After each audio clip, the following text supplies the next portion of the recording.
Hi guys! Welcome back to my channel. It's me, Sherlyn USA. Cheryl USA, yan. Sa YT ko, I miss YT, syempre.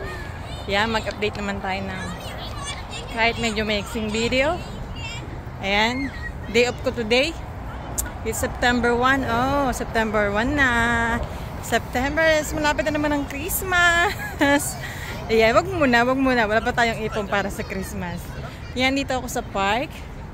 Naglalakad ako. Galing ako doon sa isang bank.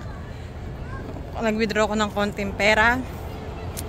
Tapos pupunta ako sa Philippines siya para kumain ng tanghalian. Medyo malayo kasi pagka pupuntahan mo. Eh wala naman akong sasakyan, kaya naglalakad lang ako.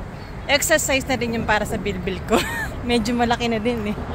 Ayan, kasi nga sa work, like yung work ko kasi umaabot din ng 8 to 9 hours a day.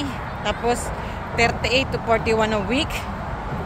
Gustuin ko man kumuha pa ng isang work kahit like 8 hours pag Sabado or Linggo. Yun nga lang, pagod na din kasi naman ang hirap ding humanap ng part-time dito, kumbaga.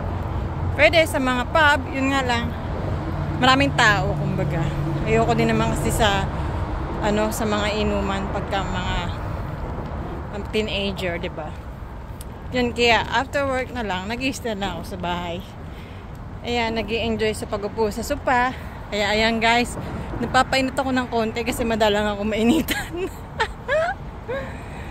Ayan. Na-miss ko lang mag-YT.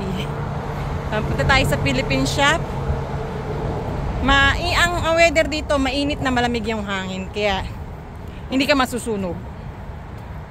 Yun nga lang, masakit sa paa kasi nga malayo. Ayan guys, punta muna tayo doon sa Philippine shop.